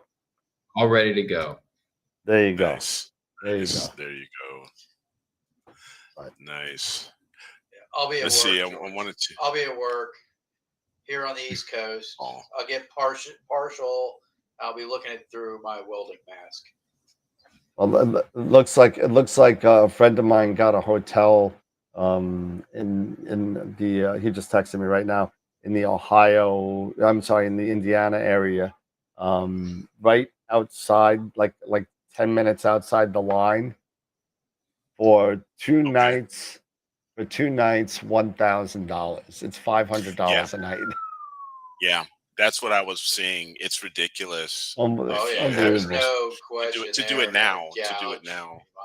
Yeah. Oh yeah. Yeah. Oh yeah. Definitely waited too late this time. The first time in 2017, I was like a year out, and I got hotels for like nothing. Because the hotels didn't know then. They had no idea. It took them 6 months to realize. Oh, they don't know now. They just know that it's booked. My friend called up the hotel and says, "Wow, that's weird. Why is it booked up in the beginning of April? We don't do any business in April, dude, because there's an eclipse and you're right in the line of totality." It's like, oh, maybe we should raise our prices. No, that's okay. They're high enough. Everybody's going to be in your parking lot that afternoon. Oh, I think like 5 cities over there, like already said that it's going to be a state of emergency because of the influx of people. Oh my God! Yeah, it's going to be millions of people coming in, so it's going to be absolutely nuts. But I was curious to see if anyone else had any more questions here. There was one for George. Yeah, Mike Gibbs might have been already asked, but what autofocusers do you use on your gear? What do you mean? What focuses do you have? Do you have moonlights? Do you have optic? Oh yeah, I've got a Nightcrawler with the absolute encoders on it. Works very nice. Nice. I have a Tech 140 as well, so it's it's a pretty consistent setup. But yeah, I very much enjoy having the absolute encoders there. The Nightcrawler works really well. It's very consistent. They're unbelievable. They are so yeah. Ron does an unbelievable job with his marksmanship. That was one of the things that I was on. I was using the EAFs and everything, and I was like, it's like one of those things where I could get really good pinpoint stars, and it's like they say, you buy once, cry once, and man, is best investment I've ever made. Once you get into and this, I bought and I have 3 setups, and I bought the adapters for all 3 setups, and it's easy to switch from one to the other when I put it, whatever scope on the mount. It's easy to swap it over, and oh my God, it's amazing. Yeah, I mean, once you get into those sub-micron focusers, I mean, it's incredible. It's really night and day on that, because your focusing just becomes so precise. It's incredible. Yeah, and it's nice. It's got the rotator built in, so in Nina you could just go slew, center, rotate, and it sets it up perfect for how you want it framed and everything. Boom, done. So. And you sort of teed me up nicely. In addition to slew, center, and frame, there's another thing I added to Nina about a year or 2 ago, and that's the center after drift. Yep. So as you're taking images through the night, if you're off, it'll move you back, and it never takes you any time away from imaging, because it doesn't. That was you? You did that? That's awesome. That was great. Stefan told me, he's like, I don't think that's going to work. I remember having a debate with him a week after I built it. He goes, okay. It was great because you could be sleeping and you don't realize a bank of clouds rolls in for 15 minutes, 20 minutes, and then it goes away, and Nina goes, "Oh, wait, we got to go back to where we were." Yep. And bang. Exactly. The runaway guy. You have to throw out a few frames, but for the most part, it's awesome. At least you have a recovery mechanism. That's right. Yeah, it's great. Great.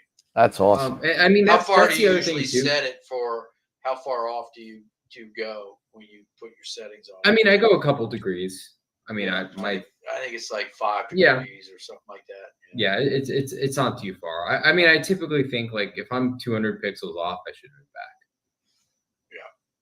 So, but I mean that's also one of the other things that there are settings, like if you acquaint yourself with the advanced sequencer in Nina, there are a lot of triggers have been evolving to make it so that you maximize your imaging over the course of the night. One of them is, I happen to have drifted off. Let me come back, right? Or, my glider disconnected. PHE2 sometimes does that. Like, let me reconnect it.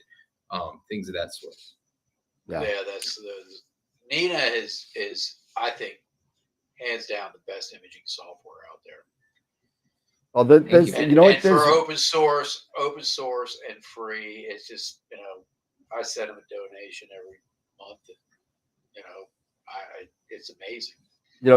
There's one thing that I keep on going back to. Every once in a while, I go back to this. Now, with the advanced sequencer, and this just started happening to me recently. The advanced sequencer I used to have in the global triggers, on the top part of the advanced sequencer, I used to have in the global triggers auto meridian flip. The meridian flip used to be there. And so it would check no matter what I was taking an image of. If it was time to do one, it would do it. Now, and this could be total idiot user error of me because I'm glitch boy. Now, no matter what, whenever I start a sequence and I press play with meridian flip in the global trigger, it starts off with the meridian flip every single time. No matter if I'm pointed straight or not, I could have just polar aligned and everything. I hit play and it starts with a meridian flip. Yeah, I think there might be a tooltip that says don't put it in global, but I don't know. I don't know. Yeah, I have to say, I ended up taking it out, and it works fine. And I put it in the actual sequence events, the regular triggers, and so I dropped it down. But for like a year, it's always been in the global. I never had a problem with it, and just recently, it just like. I'm like, why is it doing a meridian flip? It's pointing at Polaris. I'm just starting the sequence. It didn't even move anywhere, So I took it out. Now it's fine, but it was just kind of a weird kind of thing. So for me, I went on Patriot Astro and downloaded his advanced sequencer templates. Mm-hmm. So there's one for one-shot color. There's one for broad or narrowband. Narrowband. Yep. And I use the narrowband one that he has, and then I just add the start and the end. I'll add certain things for like I have the Alto and Giotto. So at the end, it'll flat scope, warm the camera, close the flat panel. Yep. So that way it's putting a cover over the scope.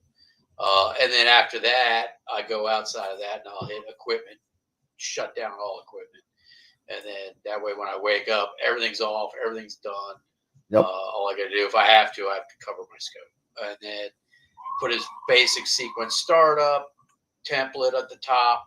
And then everything else, it already has laid out the meridian flip, autofocus, fluid center, all that's there. The only thing I might have to add is wait for time. If I can't start at as soon as I get everything up and running, I'll tell it to wait till whatever time so that I can slew to get, because it's got to be over the horizon. Yep. And then I'll put it starts off. He's got it laid out towards hydrogen, oxygen, sulfur. But if I'm doing one-shot color, I'll just add an extra smart exposure and do LRGB and just switch the filter type, set up all the times, the amount of exposures I want, everything like that, and press play, man, and it rolls. And if I want to do multiple things in a night, it's just a matter of going to the framing, frame up what I want to do, and then just add that to my sequence, and then it'll just put that next in line. Yep. Next in line. And it's great, man. Yeah, I love the advanced. Chad for Patriot Astro, those templates he created are awesome, and they work so well.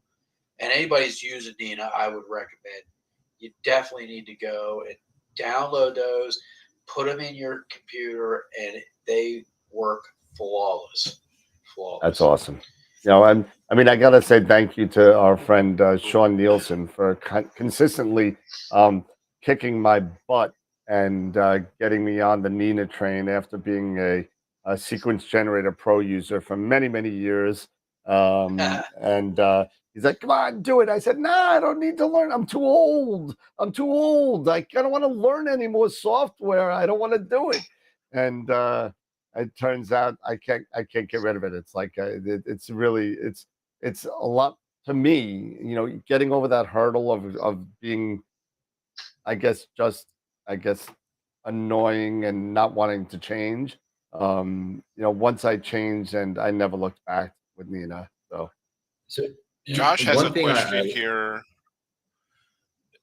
Josh Kovac has a question here. Does Nina have something to detect that I'm hitting trees or clouds so it can pause shooting or move to the next target? Well, clouds it won't. I mean, but trees it will. I mean, trees you can set up you can set up a virtual horizon. Yeah. And it'll know where those trees are. Yep.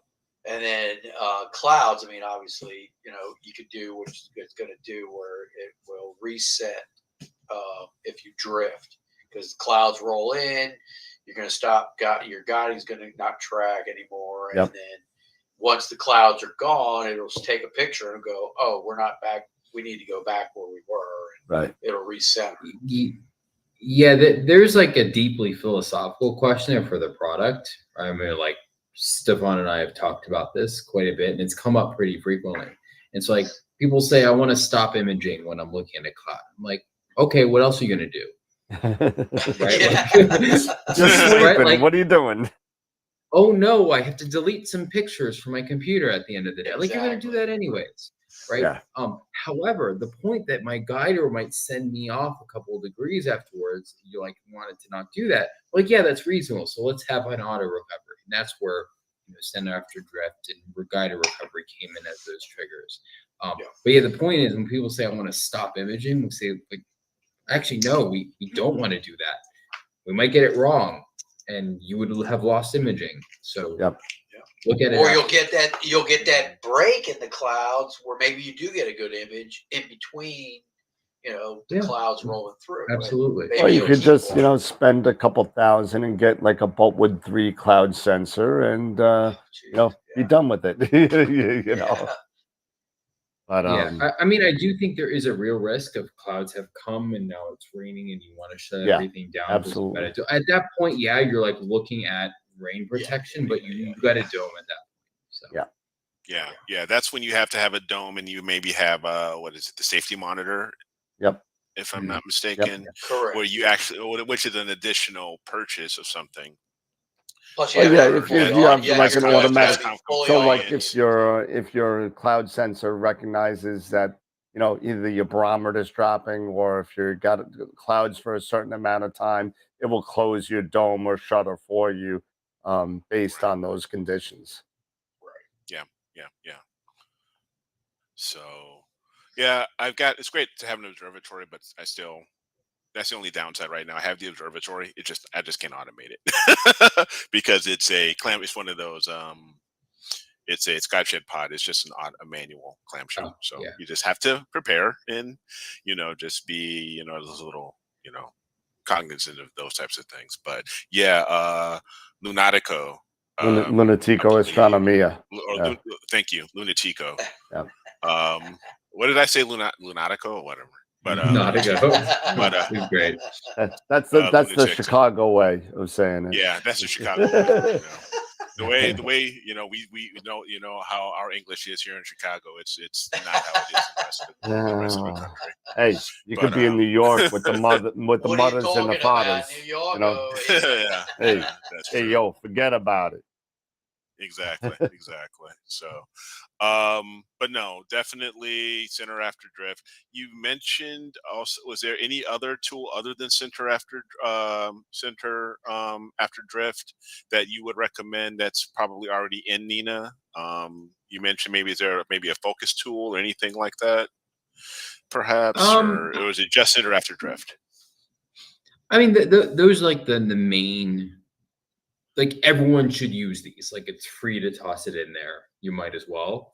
But as you get acquainted with how Nina works, there are various other tools there that are useful. Like Mark Blanc has written some really cool power tools. It's like literally called Nina Power Tools as one of the plugins. They're interesting containers for doing like smart operations using constants throughout your templates. I think once you get acquainted with the sequencer, you've made that leap. You'd be like, oh wow, I wish I could have done X, Y, or Z. Chances are you aren't the first person to think that, and like, download the Power Tools, and you'll see, oh, Mark thought of that.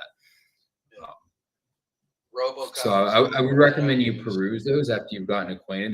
There's a couple of other useful sequence items. Another one, like occasionally, like this comes up whenever there's a cool comet out in the sky, is, oh, I want an image, and how do I know what rate to set, how to track it, and where it's going to be? And like, I mean, I wrote an orbitals plugin that'll do that.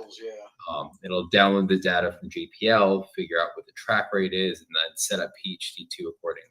So, it's stuff like that. Just like you really just look at the plugins, see what's available, and you'll probably find something that matches your use case.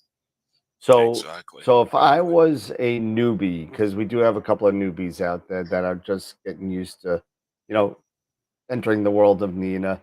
If you were to pick 3 plugins, not one of them not being Hocus Focus, what 3 plugins would you be? Because we all want to say Hocus Focus is the number 1 right now. So go. Well, I mean, thank you. But like we think of Hocus Focus as like actually being the stock focuser.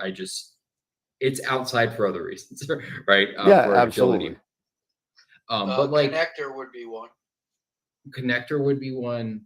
Power Tools, I think, is useful though. Like learn the advanced sequencer first before you dive into those. There is I think it's called Pushover. Yep. Like it can send notifications to your phone. Yeah. And so that's useful to get text messages when you hit an error or something of that sort. So I'd say that those are 3 that like definitely start. There's a 3-point plugin. You want to be able to do 3-point polar alignment rather. I mean, we all need a polar align, and it's a very useful tool. It's very fast as well, and you don't even need to see the celestial pole. Yeah. Correct. Yeah. And so and ZWO's implementation, we know is a copy of it. So there we go. It works. I like shameless plug. I like the what do you call it? What's the one where it copies your RoboCopy. Oh, the RoboCopy plugin. Yeah, RoboCopy. That's a good one too. So if you're using, like I use the Eagle, so I can basically use RoboCopy and it sends it to my main computer upstairs in my office, and everything's already on there. You're gonna have to show me how to set that up because I never even played with that. To be honest with you, it's really good because I'll just sit there and I'll put a USB stick in and I'll do it in the morning. That's how lazy I am. But then it's 2 degrees outside in the morning. I don't want to deal with that. Yeah, but you know what? I'm the guy that takes the telescope in every morning too. So I just throw. No, I don't. Listen, I'm sorry. I mean, even though I live in a safe area, I'm not leaving my AP130 out in the middle of my backyard. Not in a dome, just on my mount. Sorry, just not doing it.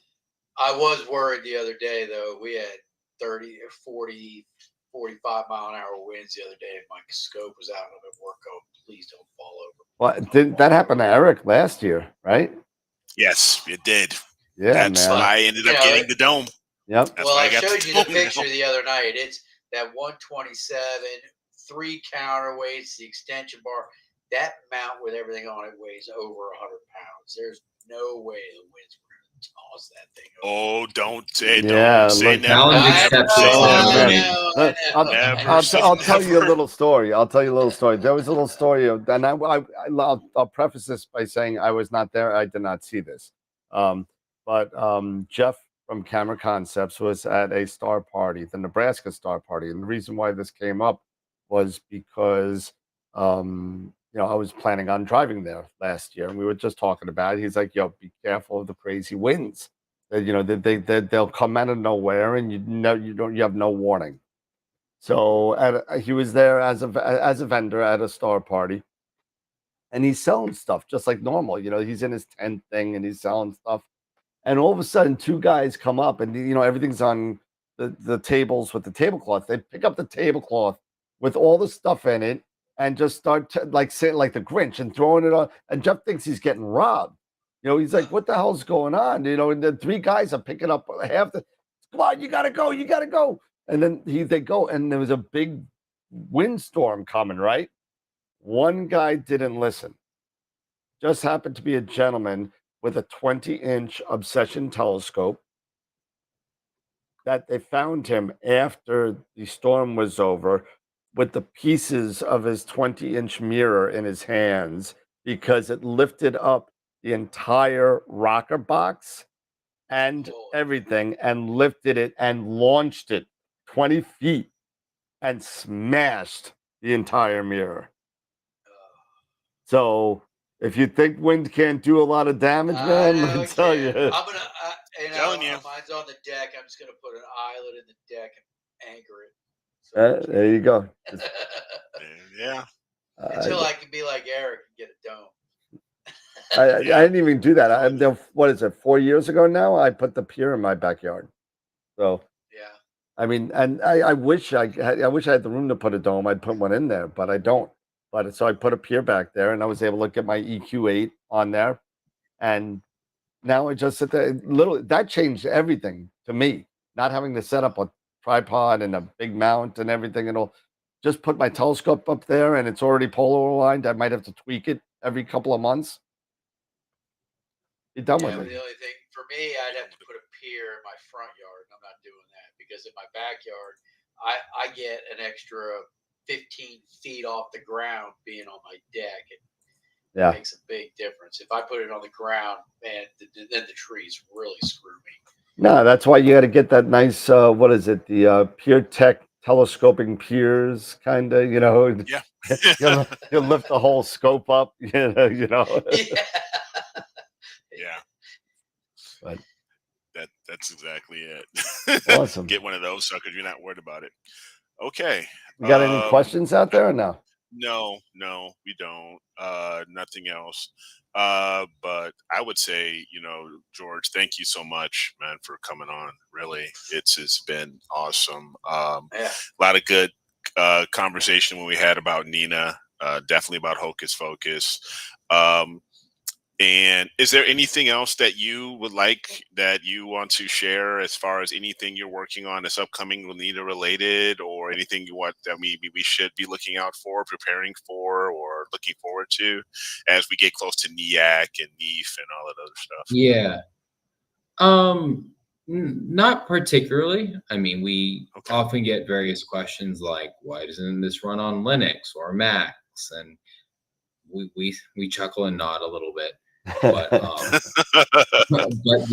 I'm like, contribute. But make your own. I mean, Nina 3 is close to release. Like, it's in its latest release builds. It's very stable. I updated tonight. Don't be afraid of using it. If you use Nina 2 and you're like, oh, I don't want to use the latest version because at one time I installed Windows Vista, things went bad.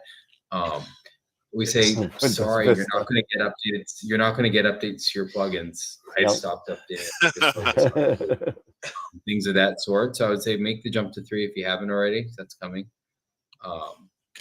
Another, and I'll leave an unpopular opinion with you. I actually don't use filter offsets. I don't either. I don't either. No, I started to, and then I realized that it can vary from night to night. So, I don't use. I've one never run used to them. another. I've changed 4 steps because the temperature moves and fluctuations. And I just do my autofocus after every filter change and after every temperature, like 3 or 4 degrees, and that's it. Yeah. Another one. That's one of my things. That's one of the things. Sorry to cut you out, George. That's one of the big things that I'm struggling with is with the narrow band focusing. For some, because I have narrow band, I have these 3 nanometer, narrow band filters. And for some stupid reason, I'm hoping that perhaps some of the settings you've already shared with us can assist with me able to pick up stars, because there are points where I'm going 10 seconds. I've even have my gain like maybe 300 or 400 or what have you, just so I can, if that would even make a difference. I'm going like 10 to 15 seconds, and still it's a flat line. But it's great when I'm in broadband, no problem. But the moment I hit those 3 nanometers, it's just. So with my 3 nanometers, Eric, I do 200 gain. This is the 2600. Well, it's the 26M, the IMX571. So I'm doing gain 200, and which is equivalent to gain 100 for ZWO. And 15 seconds, and I get 15 seconds. Beautiful curve. One thing that I've seen on occasion is that if I'm doing broadband and narrowband on the same night, I have seen failures that occur where it just doesn't see the stars when you're making that grand change.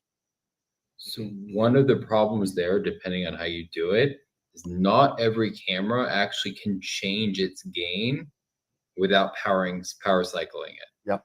It says it does, but it doesn't. That's right. True. And so that's one of the things, like, beware of. If you're doing both broadband and narrowband, like, chances are you're not actually doing what you think you are. Yeah. That would probably be it, because every time I do narrowband on its own, not a problem. The other bit I'd leave you with is there's a plugin called the autofocus offsets or autofocus history or something like that. And what it does is it looks at all the autofocus runs you've done. You can put some filter criteria on it. It'll plot a line based on like focus position and temperature. And the idea, you get a very rough level of how your focus changes over temperature, and you can add a trigger. Or actually, sorry, it's not a trigger. It's actually a step in your sequence that is a relative temperature change based on temperature, and just put a number in there that is kind of close to whatever you set, whatever you saw that line being. The thing is, this doesn't have to be an exact science, right? So the way I like to look at it, because what it'll do is if it changed like a degree since the last time it ran that command, it'll move your focus for a little bit. And the thought process I had when I decided to like start using it myself is in the absence of doing that, you're basically saying my focus does not vary with temperature, which is not true. right? And so you just have to be closer to the number than 0. Right? Right. And so set it, even half of it if you're afraid, because the thing is, all you're going to be doing is mitigating the impact of temperature until your next autofocus run. Buy yourself some time, right? Get and I've actually noticed it just tweaks the focus that little bit as the temperature changes. Yep. Without doing an autofocus run, it just tweaks that. But still do your autofocus run. But in the time between, at least like mitigate some of the impacts and stay closer. Yeah. Oh, that's really cool. Yeah. I'll have to look into that. Yeah. So I just got a message from Jim Factoselis. He said, "Hi, I'm watching, and tell George I said hi." Hi, Jim. Hi, Jim. Looking forward to our Greek dinner sometime soon. Yeah. And if you come down to the Long Island way, I'll buy you guys a drink, because I know I owe Jim at least 2. So I had the pleasure of hanging out with Jim a couple of months ago at his observatory on Long Island. It was kind of cool. Nice. Yeah. But listen, George. So you're speaking at NEAC again this year, or no? No, you're not. I don't know why my name is up there. Bob lives in Warwick too. He and I talked in person about this. Bob Moore. Yeah. I was like, I'm not going. I don't have time. Sorry. So I don't know why my name's there. But no, I will be speaking it. I'll be making an appearance. I'll do a cameo, but because it's very close. Well, it's like a 20-minute drive for me. So yeah, no, it's about an hour and a half for me. So I mean, it's not that far away. But will you be coming to NEAF at all, or no? Yeah, I'll come to say hi, but Yeah. I won't stay for too long. Well, definitely come by. We have 2 tables this year. Okay. We're backed up against. It looks like we're going to be making a big 4-booth super booth with Prima Luce Lab, and Nice. so Yeah. so that's what it looks like. So we planned it. We last year we were side by side. Now we went back to back, so we have this whole big square of what we got going on. So it's going to be a lot of fun again this year. It's going to be a great time. So definitely come by and say hi. We're gonna be doing like a group photo probably again on Saturday, sometime during the day in the mid afternoon. Probably will be. So feel free to come by and say hi. Hang out. We'll get lunch do again that for sure. Yeah. Absolutely. All right. So, any final thoughts from anybody? I don't see any other questions in the chat. Everyone's saying great show. Thank you to George. Dan apparently looks like a zombie. I don't know why. But I don't know. That's what Matt said. That's what everybody's saying. So, yeah, that's what everybody's saying. You look I think it's my lighting because I only got half. One of my lights died, so like half my face is darker than the other half. Maybe it's making a strange kind of look. But any final thoughts, Eric? No. Again, George, thank you so much for spending your time with us. Really appreciate that. And no, again, just a great show, everybody. Again, if you've liked this show, you appreciate what we're doing here. You enjoy having people on like George that are bringing you this type of information and content. Please don't forget, one, give us in this video a thumbs up. If you see us on the replay, give us a thumbs up. It costs you guys nothing except just a click of the mouse. And don't forget to share this video and let us know how we're doing in the comments and if there's anything that we can do to improve. Also, it is Wednesday. The polls should be up for image of the week. We have 2 newcomers this week. Yes, we do. We have 2 newcomers, so definitely go check those out. Don't forget to vote.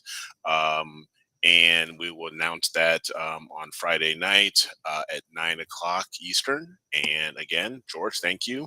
And you guys have a great night. We'll see you on Wednesday. Yeah, absolutely. Dave, any final thoughts real quick?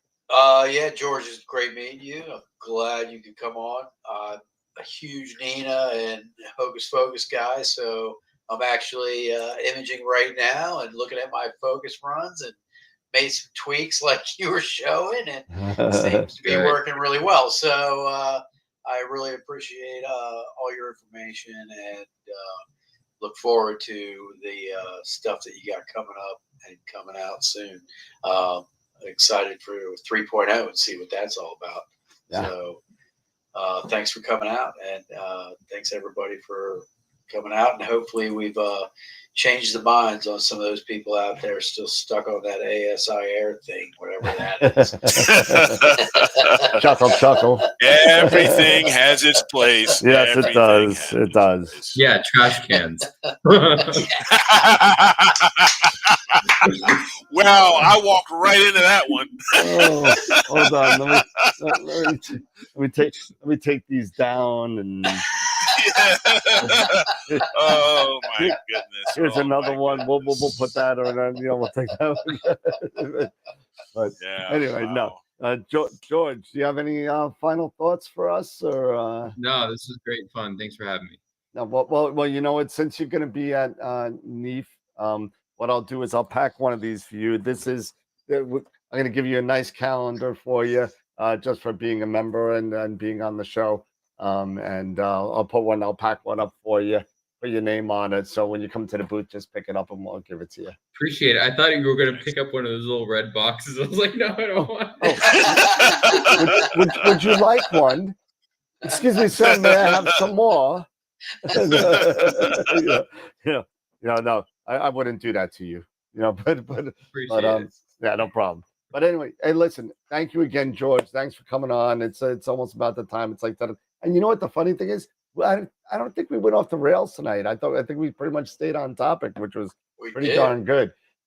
Usually we have a little button. I have a hot button on here. It says when we get off topic, I just like hit the button. But I didn't have to hit it tonight. So So thank you again, George, for coming on and showing us the finer points of Hocus Focus and Nina. We're looking forward to all the updates, Nina 3.0 and whatever else you're coming out with. So looking forward to it. And thank you again for coming on and spending your Wednesday evening with us. Thank you so much.